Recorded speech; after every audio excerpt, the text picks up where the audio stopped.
The following program contains mature subject matter. Viewer discretion is advised. Coming up on Access Tech Live. Mental health and technology. New iPhones are here. Restoring vision with a brain implant? This is Access Tech Live with Stephen Scott and Mark Aflalo. The latest in tech and accessibility every week. Follow us now and get involved at Access Tech Live.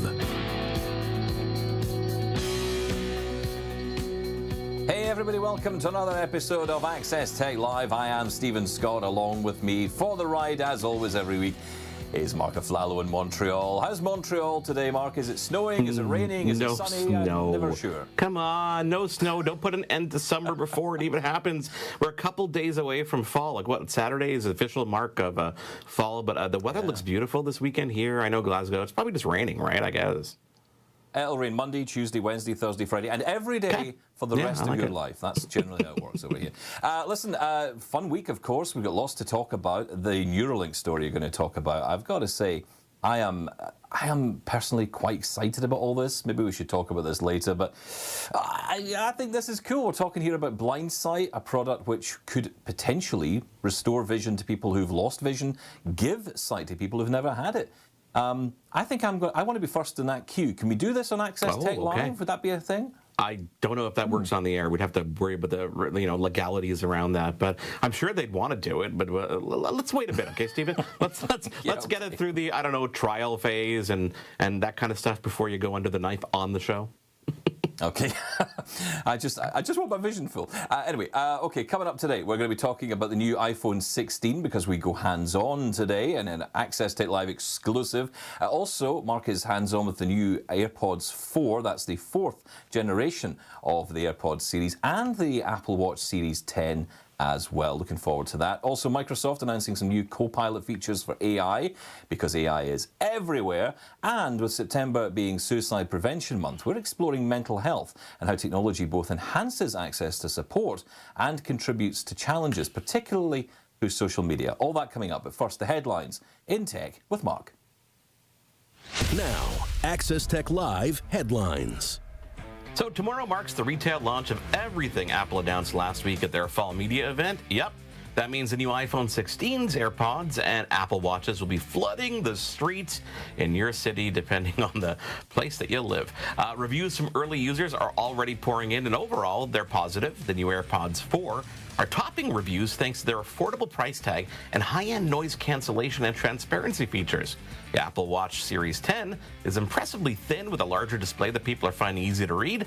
And of course, iPhone 16 and 16 Pro's camera control button is generating all the buzz and the rave reviews. Meanwhile, though, Apple's new sleep apnea detection feature, which is slated for the Apple Watch, isn't yet available in Canada. Yet. I say that word in quotey fingers. Despite all the hype, of course, around the launch event last week, 154 countries and territories have the feature now, but on WatchOS 11, but it seems that Health Canada may be the reason it hasn't been approved yet in our country. Other countries missing include Australia, New Zealand, South Korea, and Spain, so we're not alone in this battle. It's okay. We'll update you once we find out more when it actually is released and available in our country. Microsoft's second wave of Microsoft 365 Copilot updates introduce Copilot Pages, an AI-driven collaboration tool for real-time content creation and sharing. Copilot is also in Excel, which now integrates with Python for advanced data analysis, allowing users to perform complex tasks without even having to know how to code. There's also new Copilot agents that are designed to automate business processes across apps like Teams and SharePoint.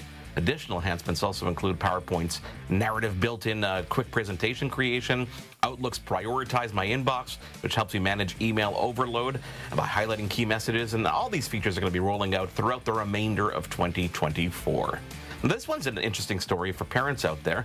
Instagram is launching teen accounts in Canada, which come with built-in safeguards and automatic protections for teens. These accounts offer stricter privacy protections that a parent or guardian can manage. Yep, we like that control. This includes account privacy. We can limit who our kids interact with, and of course control what they can or can't see, or even how much time they spend in the app. Teens also get reminders after 60 minutes of use and a sleep mode with silences notifications overnight, so you can make sure that no one's in their bed with a blanket over their head watching Instagram. The update rolls out across multiple regions, and heck, I think I want to use this for myself, and I think my wife might be in the same boat. Amazon announced a fall Prime Day event just when you thought we only had one. October 8th through 9th, we'll see the company hosting its second Prime Day event this year. Big deals are expected with promos up to 40% or more during the 48-hour window. The company's also offering deals and discounts to Prime members, which include things like memberships, Amazon Music Unlimited trials, access to services like Grubhub. Very, very cool stuff. Humanware, in collaboration with the American Printing House for the Blind, has launched Monarch, a revolutionary assistive technology device. Monarch is the world's first dynamic, tactile, and multi-line Braille tablet aimed at enhancing accessibility and inclusivity for users who are blind or visually impaired. Now, beyond simple Braille display, Monarch integrates multiple functions, including a graphing calculator, ebook reader, and a Brailler. It can also simultaneously render Braille and tactile graphics, making it a game changer for educational, professional tasks, and even, of course, personal use.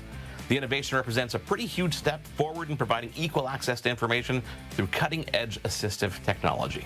Now, that story that Stephen was referring to with Neuralink, well, Neuralink, which is one of Elon Musk's brain chip companies, has received clearance from the FDA to start testing its blind sight device, which is designed to restore vision in blind individuals. The innovative device promises to help even those who have lost both their eyesight and optic nerve function to actually help their visual cortex, and as long as it remains intact. Elon Musk has been quoted as saying, Neuralink may even enable those who have been blind from birth to see for the first time. Now, initially, the vision will be low resolution. They're comparing this to Atari graphics. But Neuralink anticipates that the future iterations could surpass natural vision, enabling users to see in infrared or even ultraviolet wavelengths. This FDA clearance is part of Neuralink's broader efforts to create medical devices that address critical conditions like paralysis and blindness, marking a pretty major step in human trials initiative. And I'm sure it's raising some eyebrows on you, Stephen, with a lot of several, ethical and social implications to consider. I'm curious what you think. I know that you want to be first in line when it comes to this, but are you really ready to go under the knife? You know what? I am excited about this. I'm excited about the research that's being done. Any research, frankly, that goes into potentially solving the issue of blindness for millions of people around the world is a good thing, as far as I'm concerned. But I know there are many people out there who do not feel that way. And there are many blind people who say, look, we live perfectly good, happy, independent lives. We do not need to be, in quotes, fixed. We can be in a position where we're quite happy to live our lives independently and happily. And a lot of those people who say that are people who've been blind since birth. You will meet many people who will say, I've never had any vision. Having vision might disable me further. So, there's lots of different views out there on this, and I think it's important we hear those views. But personally, I'm excited about this, in particular because my condition is called optic nerve hypoplasia. Optic nerve being a clue in the name that, there's something not quite right with my optic nerve. That is the technical thing there from Dr. Stephen. But look, the bottom line is that, here is something which, if this can resolve that issue, if essentially bypass the optic nerve to get vision to my eyes, which are fine, by the way. The eyes are not the problem. It's the optic nerve that's my issue. So this is something that could really be of interest. But again, we wait and see. The reality is we'll probably see driverless cars on the streets before we see any results here, meaningful results getting to people. And of course, if you think more broadly to around the world, there's a good chance that this may not get to many people within the next 50 years, potentially. But I'm still excited about it. Research is good. Listen, any advancement in technology that helps anybody is definitely a positive one, which is pretty cool. I'm curious what you guys think. If you have an opinion on this, do let us know. You can always connect with us on social media. It's at Access Tech Live across all platforms, or our email address is feedback@accesstechlive.com. Coming up, Stephen, I've got the newest iPhone in hands here and the new AirPods 4. And guess what? The Apple Watch Series 10 arrived this morning. So we're going to be unboxing these. I managed to keep them closed, Stephen, after a quick break here on Access Tech Live. I know, it's great. Stick around. This is Access Tech Live. We'll be right back with those. There's more Access Tech Live to come. Get involved and have your say at Access Tech Live on social media. We'll be right back.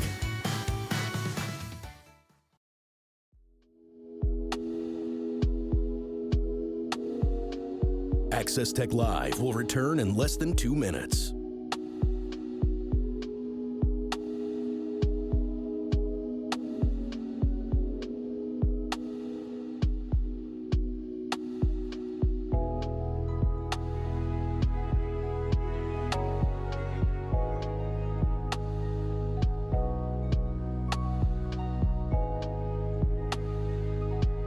Access Tech Live is in a commercial break.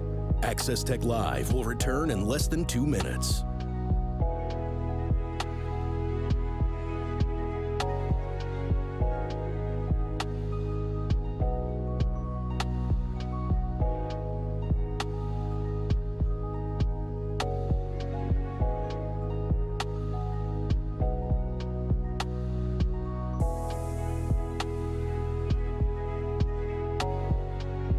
Access Tech Live is in a commercial break. The show will return in less than a minute.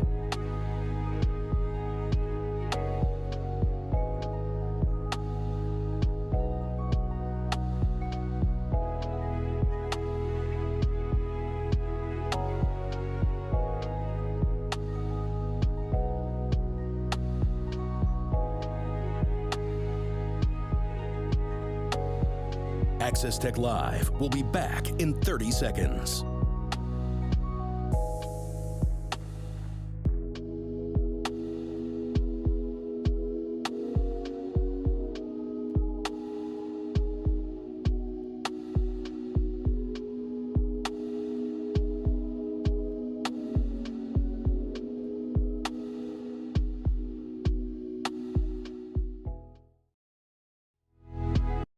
The following program contains mature subject matter. Viewer discretion is advised. This is Access Tech Live. Now, let's talk about Apple and all the cool tech that they've, well, actually haven't quite released just yet. Officially, it is available to the public from tomorrow. That is Friday the 20th of September. But Mark has already got his grubby hands. How did you do this? Have you been out there with a screwdriver at the back of an Apple store last night or something? What's going on? You know what? I actually, I thought a better approach would just be to hijack the UPS trucks and get those. Okay, yeah. I did neither. I did neither. This is legit. I have these devices in front of me legitimately, Stephen. We've got some fun stuff. We've, of course, got the iPhone 16 Pro, which we'll unbox. We've got the AirPods 4, and we've got the, you know what? I didn't know I'd have the Apple Watch Series 10, but it arrived this morning. So look at you guys at home. Don't you benefit from my, of course, downside here? Like, this is actually a downside. What do you want me to start with, Stephen? Like, you want to open the iPhone first? Yeah, I think we should start with the iPhone. That's what everyone's talking about. So 16 Pro, this fantastic new one. No, this is not the Max. This is the Pro, right? This is the Pro. You know what? It's funny because so what I normally do is I order whatever I want, and I hope that Apple maybe is nice and sends me some stuff. And they did in this case, but this is the Pro, not the Max. I've been using the Max for quite some time, but I actually was going to go with the Pro anyway. So in front of me, I have the box for the iPhone Pro. This is in the let's see, 1 terabyte natural titanium. Stephen, I'll hold it down to my little hand camera, which is always fun to show on screen here. I already ripped the tabs off, which is always good, and I'm going to open the box. It's so nice. It's such a pleasant feeling to open the box of a new Apple product. Yeah, it's the noise, isn't it? So it is. Apparently, that's a marketing thing. That's a marketing thing, apparently. So, of course, in the box, what they've been doing for many, many years now is the phone is the back facing up, so you see the cameras. Mostly because I think that the front is just glass on all these things. So I've got the natural titanium here, which is really kind of like a light gray finish, which is really nice. Of course, the back, it's matte on the back, whereas it's a little bit shiny around the actual camera itself. I'm going to hold the camera up to the camera as well here. I'm going to take the phone out of the box, which is fine. It has the nice covering on just the front. We're going to peel that off. I'm going to hold it near the microphone so you can hear that sound. Little ASMR of iPhones being opened. Oh, that's lovely. That's what I do. It's what I do. So I'm going to turn it on, too, because I want, of course, you guys at home to be able to experience this for the first time with me, which is, turning it on and seeing how big the screen is, because the screen is really nice. The other thing I noticed right off the bat, Stephen, is the metal rim around the edges is a nice kind of brushed finish. It's not shiny like the Pixels these days, so it doesn't get all the fingerprints on it, which is really neat. So the device is turning on here. The other thing to notice on the hardware side, of course, on the left side of the device when you're holding it, you've got the volume up and down and the action button. And on the other side, the right side, you've got that sleep-wake button on the top, and then the camera control area on the bottom, which when you rub your hand along it, you only feel like the imprint around it, but it is a tactile button. So when I push it down, it actually does depress, which is really interesting. I'm going to do that on camera as well. It's on the bottom right-hand side when you're holding it to face the screen towards you. And I push that. Yeah, it's kind of nice. Of course, the screen itself, definitely bigger with a thinner bezel around it. If I compare it to my other iPhone, which is the 15 Pro Max, which I have next to me as well, I'll bring that to the home screen next to it. Of course, it's a bit bigger because it's a Pro Max, but the bezel is larger on that one. You can visibly see it on the screen. So this screen size is a little bit larger than the Pros of previous generations, giving you a little bit more screen real estate. And the brightness actually goes all the way to 2,000 nits, but down to 1 nit of brightness, which means it can actually show you stuff in that locked screen state that actually moves. And this is something we'll talk about in the Apple Watch Series 10, of course. I'll put the phone aside for 1 second. In the box, no papers anymore, Stephen. We have just the USB-C to C cable, a nice braided cable, a white. No stickers, nothing. There's a little bit of, sorry, there is paper on the bottom of that, just kind of ovalish paper with like the warning. No stickers whatsoever. So you've got the SIM removal tool on the top of the cable and just the cable, and that's all that you get in the box. I'm kind of surprised as well. It's kind of interesting. So that's of course the iPhone. What do you want to know about it? I mean, the back of the camera too. Well, they've got a nice nice rings around the camera. It feels a little lighter in my hand, but I guess I'm used to the Max, right? I was going to say, yeah, it will feel lighter with that version, but I'm interested in this new button because at the moment it is for camera control, but obviously the intention is for this to have many other functions, including visual intelligence. But it's interesting they've brought it out with this camera control function right away, and almost to give it a reason for existing right away. Is that functional right out? I mean, you've just turned this on, so it's not going to be doing anything. Yeah, it's still saying hello. Set up your phone, Miss Stephen. It's not really functional right out of the gate. I do have to obviously configure it.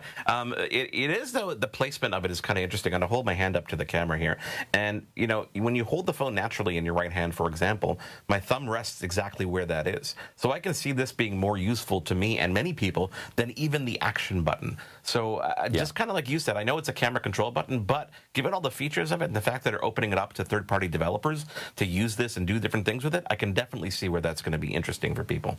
The screen does seem nice and big.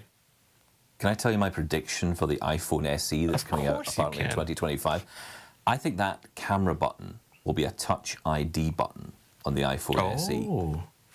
That's my prediction, because they didn't add Touch ID to those phones, so I'm wondering if they'll move away from, because Touch ID is on the SE, so I'm wondering if they'll bring it into that, and then they'll of course upgrade the camera control on the iPhone 17 to have Touch ID, and that's how we go. I'm starting to get the idea of how Apple do this. Yeah. Starting? It's only figuring out now. Just I know. In front of me, I've got the original AirPods Pro 2. I've got that in my hand for a reason, and I've got the original AirPods in my reason because I'm going to unbox and open the new AirPods. These are the version with active noise cancellation. A little bit more expensive. Plus, it has the case with the speaker in it, so I'll hold it up to my little handy camera. We'll call it the handy camera, shall we?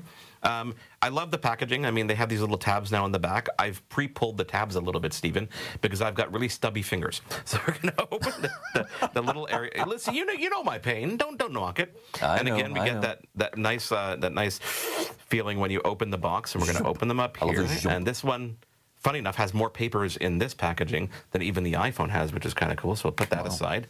And then I'm going to take the actual AirPods 4 out, take the little paper seal off it, and do what I normally do when I unbox stuff, which is throw it to the ground rapidly. So we don't need that anymore.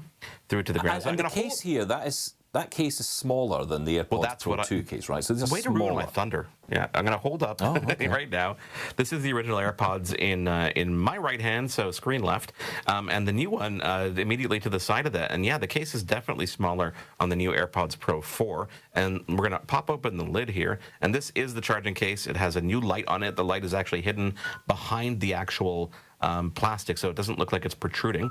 And the AirPods themselves are a new design. I'm going to pull them out here. and hold it up to the camera, they look very familiar, and you wouldn't notice it being a new design unless you held it up against the previous model, which I'm going to do right now. And one of the biggest differences here, especially on this model here, is that the actual part that points into your ear, which I'm pointing at the camera now, is a little bit more angled. So I'm going to hold the original one out next to it. The new one seems a little bit more bulbous. I'll bring that to the forefront of the camera here. It's got a bigger speaker on the outside, which also has the microphones for noise cancellation. The actual part that sticks in your ear is also larger as well, and it's apparently ergonomically fit to even more people now. Now, I don't know about you, Stephen. I have problems with these in general staying in my ear. Yeah, you do, don't you? Even with the Pro, the silicone tips, I find it difficult. The design of these, very similar. There's a little capacitive button on the side of the stem. There's a little silver little notches on the bottom. That's for charging purposes. The contacts, of course, there's a microphone. Funny enough, Stephen, the microphone isn't even on the bottom of the stem anymore. In the previous models that I'm holding up, there was a little microphone on the bottom, but I think the microphone itself is actually on the side of the actual AirPod, which is kind of interesting. So, of course, we're going to put this to the test, and the noise cancellation, from what I understand, is amazing. So I'm definitely curious to see what the difference is with these. Marquez Brownlee, MKBHD, said the noise cancellation is almost as good as the AirPods Pro, and consider that because the AirPods Pro have silicone tips that actually create a seal. So that's really interesting about these. Yeah, I mean, I've been reading various reviews, and on average, I'm hearing noise cancellation is about 50% of what you would get from the AirPods Pro 2, which does create, as you say, that seal. Yeah. So you're talking 50% potentially of that noise. And this was someone who was walking around from CNET. He was in New York City. That's the city where you can really test noise cancellation properly. Yeah, tell me about it. And, and like any major city, I guess. The interesting thing, of course, is AirPods 4 come in two variants. They come in the basic, you might argue, for 179 Canadian dollars, or 249 Canadian dollars for this new version with ANC, active noise cancellation built in. But you also get some other functionality. For example, you've got that speaker inside the case in the more expensive version. You get the active noise cancellation. You also get MagSafe charging, right? Yeah, you do get the MagSafe charging. A little bit of an issue apparently with the magnet. It's not as strong as other versions because of the size of the case, but you do get those features. And it's not that big of a price jump. It's only about $50 to $60 more. Stephen, I don't want to run out of time, so I'm going to show you the new Apple Watch Series 10 while we sit here and talk about this. I love these cases better, these packaging better, and I'll hold it up to my little handy camera because you don't have to worry about tabs. You just pull open the bottom, and they actually package these things together. So you have the watch itself in its own box, which I'm going to hold up in front of the camera, and then behind it you've got the actual band. So this is so they can package it. I'll leave the band aside now because they sent me, which band is this? The Carbon Neutral Sport Loop. Okay, we'll go with that. But the watch itself, of course, it has the tabs. Wait for my stubby fingers. We'll get that. I'm going to open the watch here, and I've taken off my Apple Watch Ultra, the second generation Ultra 2. Where are my fingers when I need them? So we can compare the size because everybody's saying that the size of this watch is akin, if not bigger, than the Apple Watch Ultra second generation. We'll get it open. There we go. Of course, in the box, you've got a little bit of paperwork. You've got the charging cable, which is inside the paperwork, the MagSafe charging cable, nice braided cable there as well. But here's the watch itself. I'm going to hold it up to the camera because it is strikingly thinner, Stephen. I mean, when you look at it on the side angle, especially compared to something like the Apple Watch Ultra, it is significantly thinner. It is noticeably thinner. And the screen itself, I mean, I'm going to turn it on right now so we can get a quick look at it before, we have to go to a break.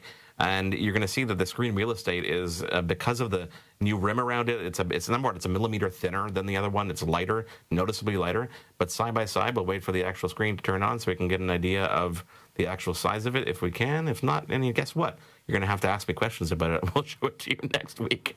But the fact that we don't have the sleep apnea feature in Canada kind of annoys me. I was looking forward to putting that to the test because I do have sleep apnea.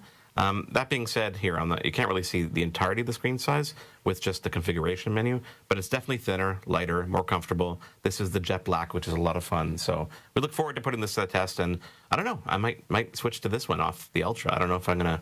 I don't know, Stephen. I'm feeling that way, yeah. I must admit, I really do like the sound of the Series 10. I can't wait to get in store and try it.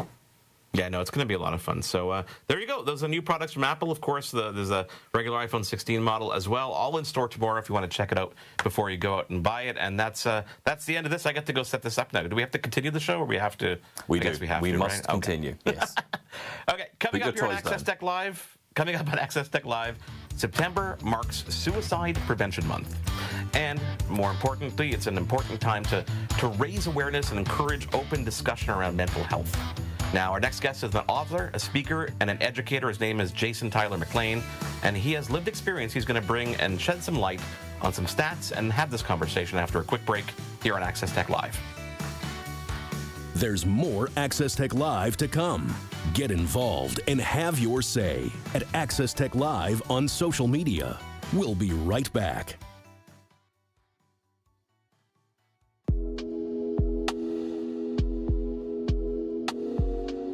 Access Tech Live will return in less than 2 minutes.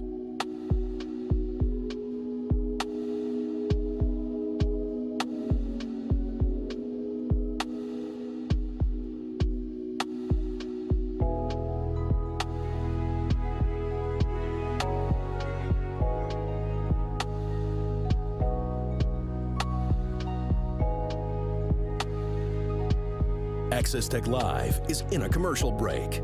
Access Tech Live will return in less than 2 minutes.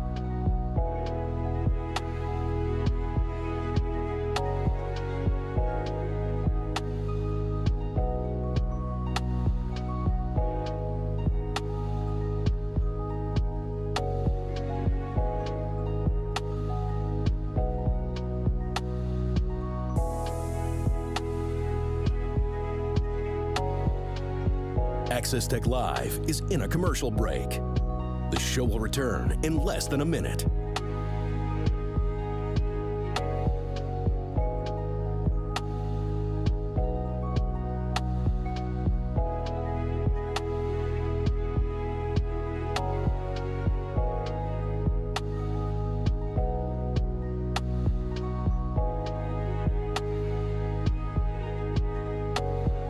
Access Tech Live will be back in 30 seconds.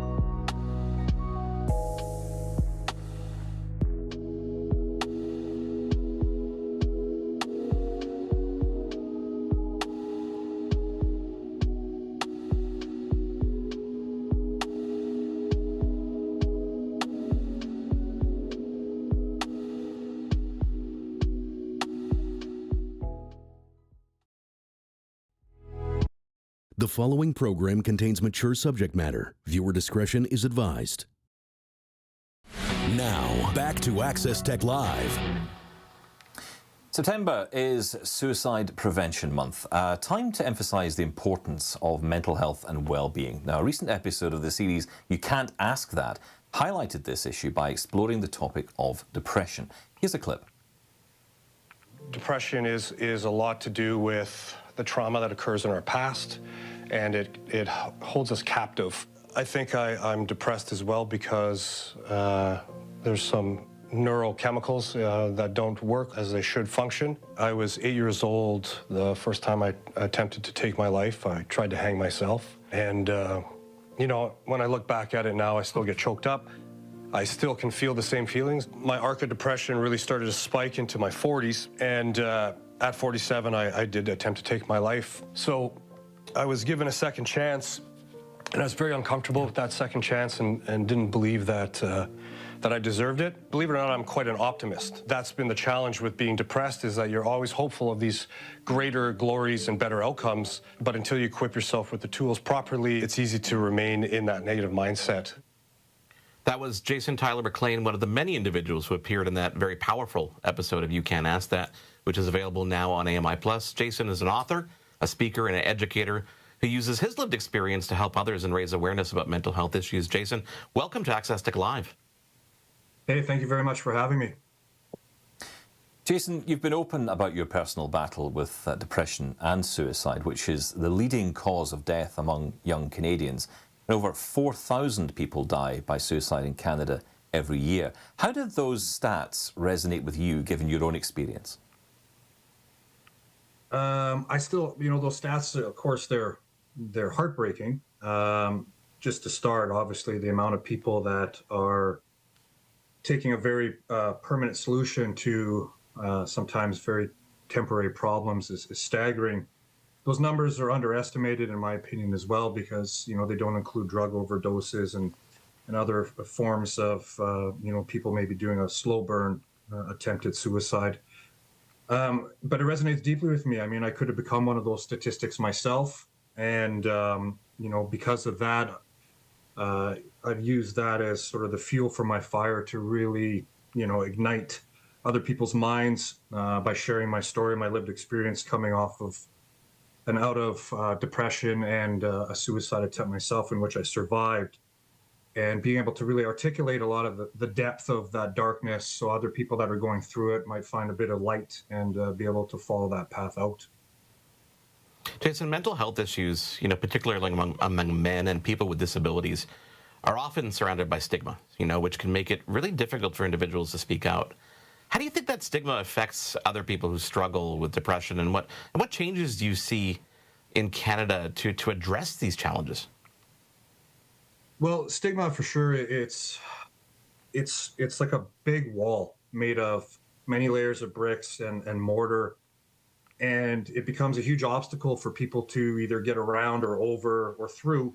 And so what it does is it prohibits up to 70% of most people from going in and actually getting treatment or a diagnosis where they could start to put a treatment plan together to, aid in depression or anxiety or a mental illness, eating disorder, whatever.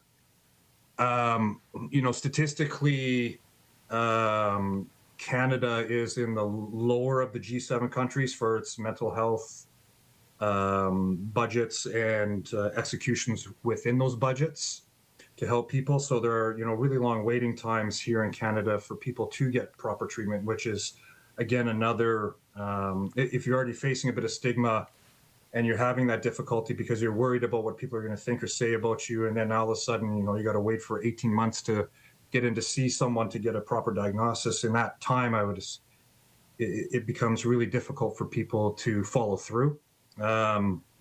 So I know there's a lot more awareness and there's a lot more, we're talking about it a lot more, but I still think there needs to be a lot more action by our government in Canada on a provincial level, everything, right? So, but it starts with conversations. Those conversations lead to actions, and those actions will lead to better results. I think there's a lot of us who would say that social media, so the smartphone itself, has been a big driver of serious mental health problems around the world. Yet, as someone who's disabled, I see so many benefits and values of technology. How has technology helped you? Because I guess, technology it plays a part in our lives. It's not just a device to check our, bank balance or, play a game. It's more than that, isn't it? It's about connection with the outside world. How has that helped you? Yeah, so, the phone, or the supercomputer that we call a phone, because barely any of us ever actually phone people, but, it's a bit of a double-edged sword, because, again, you have access to literally everything, right, with this thing. So for me, I can use it in really positive ways. I can reach, thousands and thousands of people, hundreds of thousands of people with some of my, my Instagram posts and stuff like that. So it's really exciting that way, and I can share some good guidance and insights and strategies on how to cope positively with depression or anxiety or other mental disorders and illnesses and mental health challenges out there. However, with social media, I call it a weapon of mass distraction, because these, these things are they're set up to override and overwhelm our brains, and we're taking in so much information so fast. Our brains aren't built to do that. And so it causes all kinds of neurological complications, as well as we're living in a state of comparison where we're looking at all these other lives, and we're over consuming so many other people's lives that that has a really dramatic effect on people's mental health. And if you're already going through a really tough time, and then all of a sudden you're watching all these other people, put up their fake life on social media of how incredible everything is, it could really start to get down. And so, social media has been linked to a 300% increase in depression in teenage girls, in North America. And that's a staggering statistic. And you look at all the different, things at the fingertips where it's able to type in anything you want and search it. The majority of people they're not necessarily looking at things that are going to better their life a lot of the time. Some do for sure. But a lot of people are, again, trapped into the celebrities and the influencers and all this kind of stuff, which project very unrealistic standards of life, beauty, acceptance, and that. So, there's a good and a bad side to it. I emphasize the good. I concentrate all my efforts into a positive approach on social media, and of course, obviously with everything that comes with technology and the phones, I'm able to be able to get back to people sooner and all these different things if they're in a crisis or something like that. Yeah. So, Yeah, it's interesting because, as you said, it's a good and a bad double-edged sword, right? And when you look at some of the good, for example, you look at the rise of mental health apps, online therapy platforms and support networks that are online. Do you think those tools are truly helping people who need it? And I'm curious what your experience with those are. It comes down to the individual, right? Because you can put everything in front of somebody, and if they're not willing to do the work to get the result, those resources can become useless. In my opinion, I think they're incredible. There's so many there's apps that you can work with your own mental health, and they have different positive books that they encourage, and they have different ways to track different things and how you eat and all the your activity physically. Did you get out in nature? And so they give you these nice reminders, and that technology side of it is really powerful and really positive. But again, it's always on the person. And sometimes, I can speak from my experience when I was very depressed and suicidal. I didn't want anything to do with anyone or any of those sort of things. And, it's all in the presentation, I think. So, some of them I've spent many hours, going through different ones, different apps and different sites. And some of them are really easy to navigate and they're not, overly intrusive. And so you feel a little more comfortable on them. And there's others that it's just, that, again, it's all to the individual's taste. But there's some on there that I thought were, useless, right? So, but the fact that there is that's so much more availability for resource, that is incredible for sure. That is a huge positive. Jason, we're going to take a quick break and come back because we were just scraping the surface here. So everybody stay there. When we come back, we're going to talk more with Jason right here on Access Tech Live. Stick around.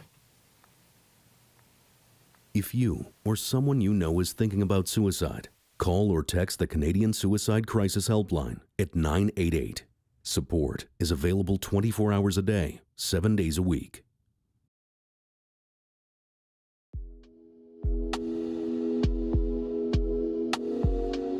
Access Tech Live will return in less than 2 minutes.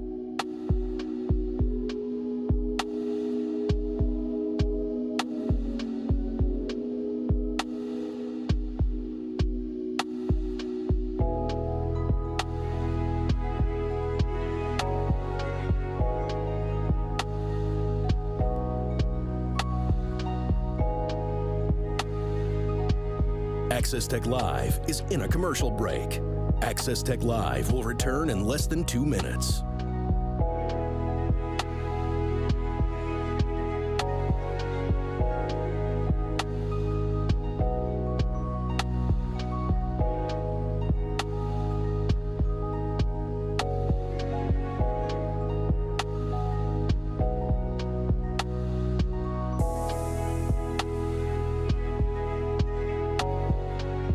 Access Tech Live is in a commercial break. The show will return in less than a minute.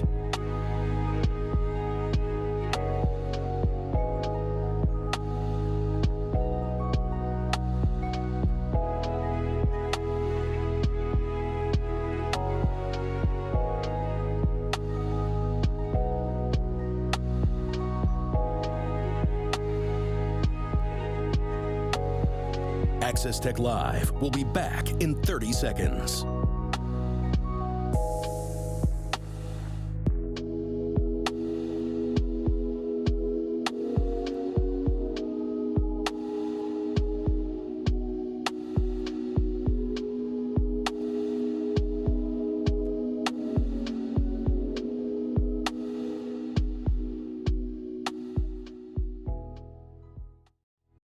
The following program contains mature subject matter. Viewer discretion is advised.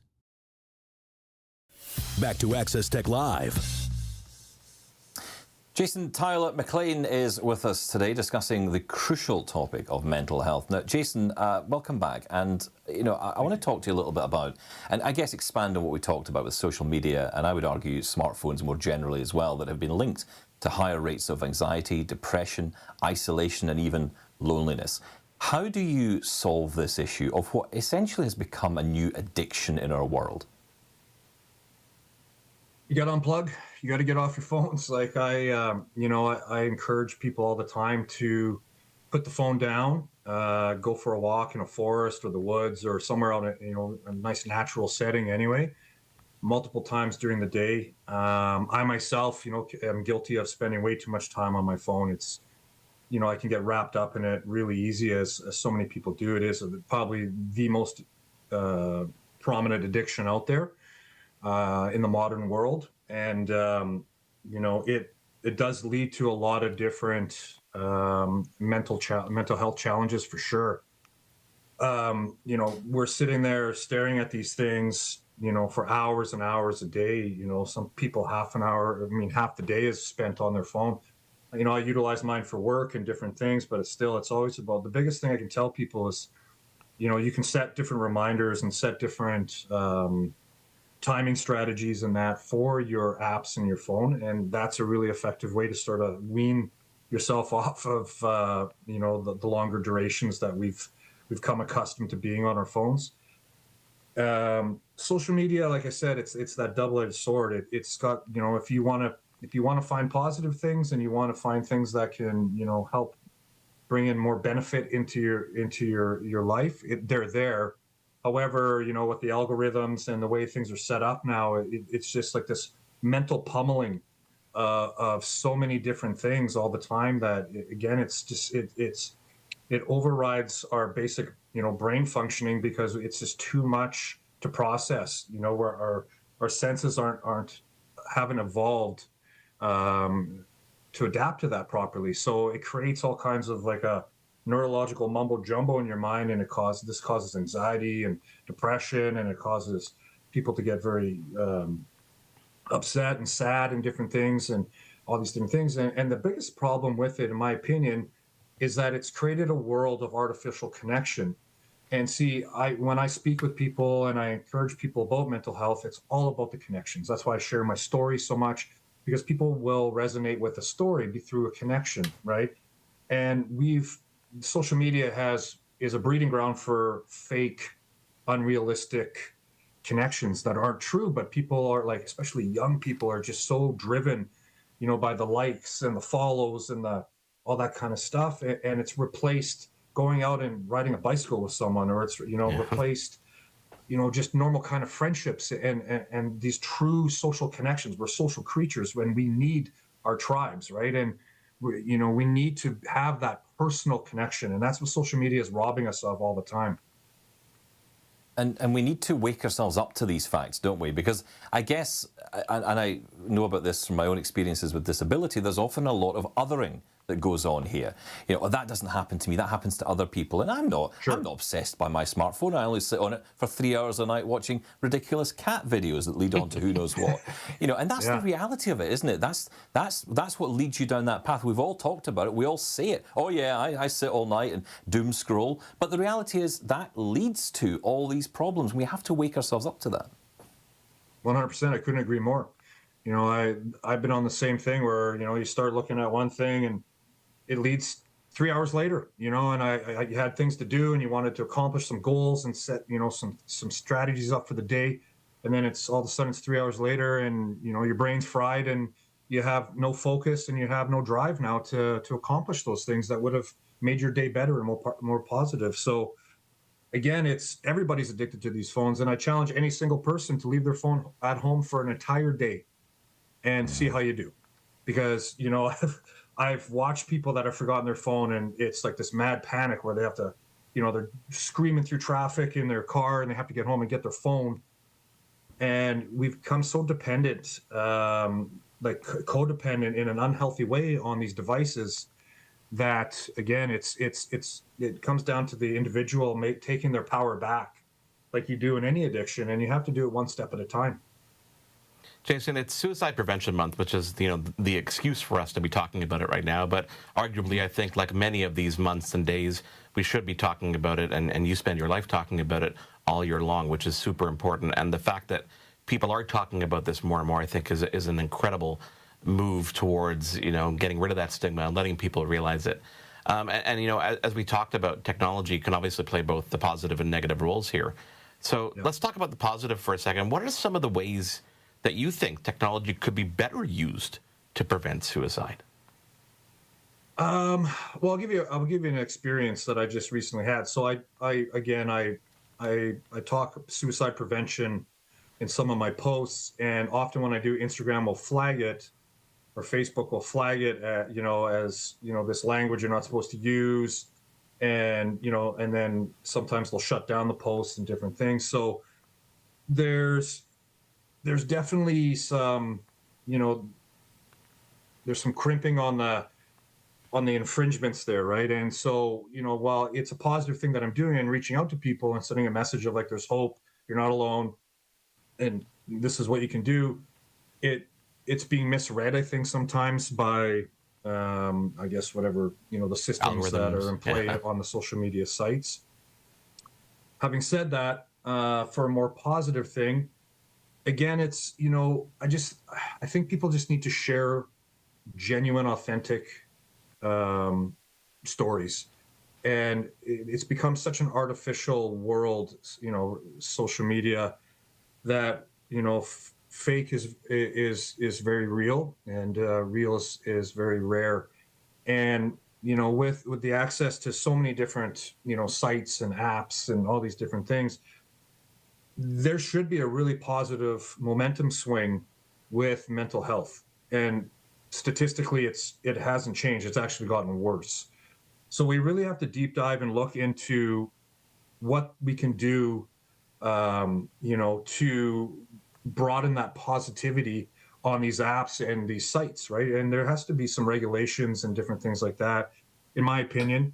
And again, just you'll see, like as an example, some celebrity will make a post in their new outfit and it'll get 46 million likes and 800 billion gazillion follows and all that, and then you have a brilliant young person speaking about their challenges with their mental health, and it goes away. And we need a shift in our culture that's relevant on social media, because that is a very relevant part of life now, and as well as in real life, that they can kind of be married together and yield a very positive effect on all the individuals out there. Jason, I've got to ask you about AI, because everyone talks about AI right now, and it seems to me there are many people utilizing AI as a tool to combat loneliness. I've heard from a number of people who spend their nights talking to ChatGPT, the voice mode, or some app like Call Annie or Pi or whatever one they choose, to essentially get some conversation, maybe speak to someone because they're isolated themselves. In as brief as you can, how healthy is that? I think there's some positive, healthy parts to it. At least they're talking to something or something that's acting like someone. So at least they're making those first initial steps. However, I think that, it's still not as interpersonal as a true human being. And that's a little more crucial, right? Like I was talking about earlier with that personal connection. AI it's got all kinds of things going on, and I've never experienced it personally in that way, so I can't really speak to it.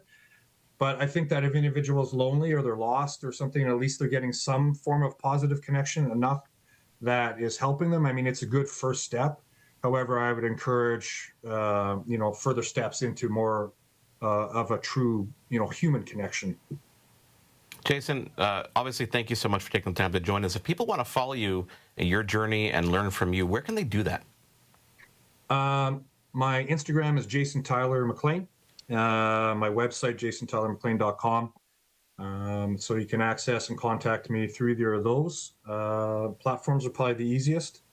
I say to every person when I speak at different places that you send me a message or something, I'll do my best to get back. You know, I get a lot of messages and stuff, but I always try to make sure I get back to people as quick as I can and help them or direct them in any different way, especially when it comes to if they're in a suicidal crisis or in a stage of planning or something like that. I make it a priority, obviously, to help people. So.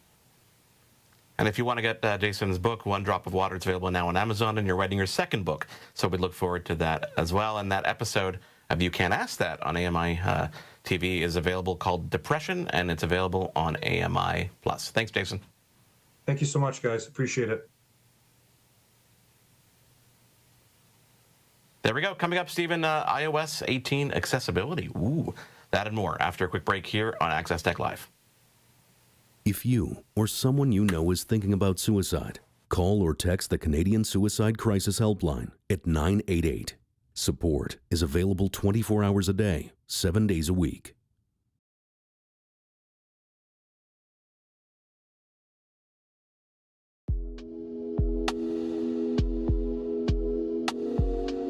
Access Tech Live will return in less than 2 minutes.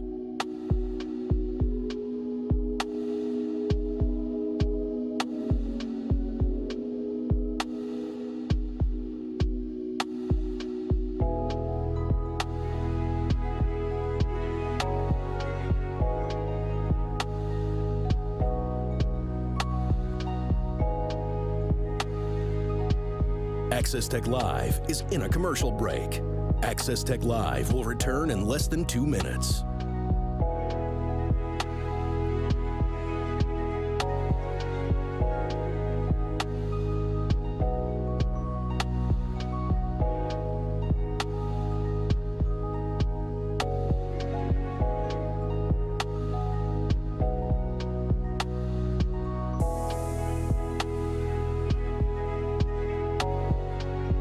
Access Tech Live is in a commercial break. The show will return in less than a minute.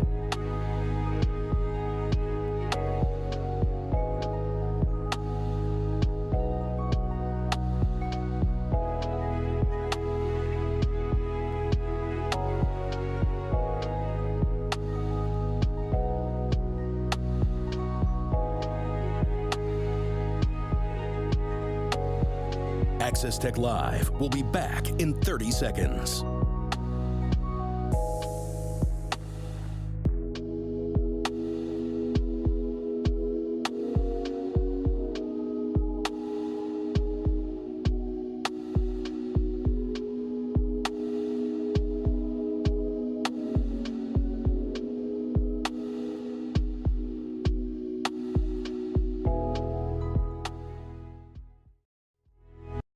The following program contains mature subject matter. Viewer discretion is advised. This is Access Tech Live. Now, Apple's devices are only out tomorrow, but iOS 18 landed earlier this week. So what's new in accessibility in iOS 18? Apple just dropped iOS 18, and it's packed with some seriously cool accessibility features for people with disabilities. Whether you're blind, deaf, or use assistive tech, this update has something for you across iPhone, iPad, and Mac. Let's break down the highlights. First up, VoiceOver users are going to love this. Apple's improved text detection across apps like Messages and Mail means VoiceOver can now handle complex text layouts more smoothly. It also recognizes images, so navigating your favorite apps is now easier than ever. If you're a Braille user, there are major updates too. Braille display support now works across more apps. It's faster and more accurate, giving you seamless transitions when switching between apps. You can even use your Braille display to control other connected Apple devices. Here's something new and groundbreaking: eye tracking support. Yep, iOS 18 allows users with mobility issues to control their iPhone or iPad with just their eyes. Whether you're swiping through screens or selecting apps, your device follows your gaze. No need for touch gestures at all. Now, for all the music lovers out there, Apple introduced music haptics. You can actually feel your music through vibrations that sync to the beat. This feature is great for deaf or hard of hearing users who want to feel more connected to their playlists. Mac users, Apple's upped the game with enhanced voice control. Whether you're editing a document or browsing the web, you now have more customizable commands and better integration with third-party apps. It's smoother, faster, and more responsive, making hands-free use a breeze. And of course, there are improvements to existing features like Zoom. Now it works more fluidly with apps, and pairing it with VoiceOver is easier, making it super convenient for users with low vision. iOS 18, iPadOS 18, and macOS all work together to make accessibility not just a feature, but a priority. Whether you're using VoiceOver, eye tracking, or just want to feel the music, this update makes Apple devices more inclusive than ever before. So what feature are you most excited to try? I don't know. What feature am I most excited to try, Stephen? What feature are you most excited to try, or have you tried? Oh, well, my favorite one so far is a little hidden feature in iOS 18's accessibility called vocal shortcuts, where you can actually change the name of Lady S, shall we say, or Mr. S, depending on how you've set it up. You don't have to call it Siri anymore. I'm not going to say it because I'll set it off. It's sitting right here. But you don't have to call it that name. You can change it to Penguin if you want. Mr. Penguin, let's call it that. Mr. Penguin. And yeah, that'd be pretty cool, right? And that's very cool. You can set up your own shortcuts to open apps, to do all kinds of things. Again, the benefit of all of this is it's stuff that anybody can use. You can dive in and use it. You get the benefit of calling your phone a penguin as well if you choose. Wow. Okay. I want to call my phone a penguin. I wouldn't have thought a penguin, but I'm going to go with that. You guys, if you're watching and you've tried something out or want us to try something out on your behalf, let us know. You can always reach out on social media. It's at Access Tech Live. Of course, the email, Stephen, feedback@accesstechlive.com. All the new software came out this week. I have yet, though, upgraded my computers to Mac OS Sequoia because I am scared because every time I do it, something I don't think about ends up breaking. Yeah. Is that the safest approach? I think it probably is, right? You know, when it comes to iOS 18, I tend to jump in a little bit earlier than I should, so that's okay, I guess. I always wait till it's launched fully. I don't do the public betas, not on my main phone. But macOS Sequoia, look, my machine, it does everything, right? That is my work. So I cannot afford that going wrong. I use a Rodecaster Pro mixing console, which is a brilliant little thing for production, for content creators. I saw a message the other night on one of the forums on Facebook saying, it's not working with it. I'm like, I'm not updating. And during the show today, I got a notification on my Mac saying, updates available. No, it's not happening. Yeah, if you want to avoid that, you can go into your settings and turn auto update off because sometimes it's on and you'll wake up the next morning and it's suddenly done and you may not have a chance to go and do that research, right? Because how many times have you been in that situation? Because I've been in that situation way too many times, had to figure out how to downgrade it it's just a... But iOS 18, Stephen, I got to tell you, I know that you wait for the release. It's been pretty solid. My son has been playing with the next version, iOS 18.1. He says it's pretty good. I don't trust his judgment, unfortunately. He's not listening, thankfully. But if you guys want us, if you guys want us to dive into something specific or got a question, again, you can reach out anytime. Email address again is feedback@accesstechlive.com. On all our social media platforms, it's at Access Tech Live. We want to know what you're interested in because that's how we talk to you. Thanks for watching. We'll catch you again next week. Bye-bye. Thanks for tuning in to Access Tech Live. Follow us online on all social media at Access Tech Live. Email us feedback@accesstechlive.com. Hosted by Stephen Scott in Glasgow and Mark Aflalo in Montreal. Live show director, Anastasia Spalding-Stenhouse. Switcher and technical director, James Kennedy. Graphics, Caitlin Robinson. Audio, Kristen Prendergast. Integrated Described Video Specialist, M. Williams. Supervising producer, Michelle Dudas. Produced in collaboration with Aflalo Communications, Inc. and Double Tap Productions. Copyright 2024, Accessible Media, Inc. An AMI original production.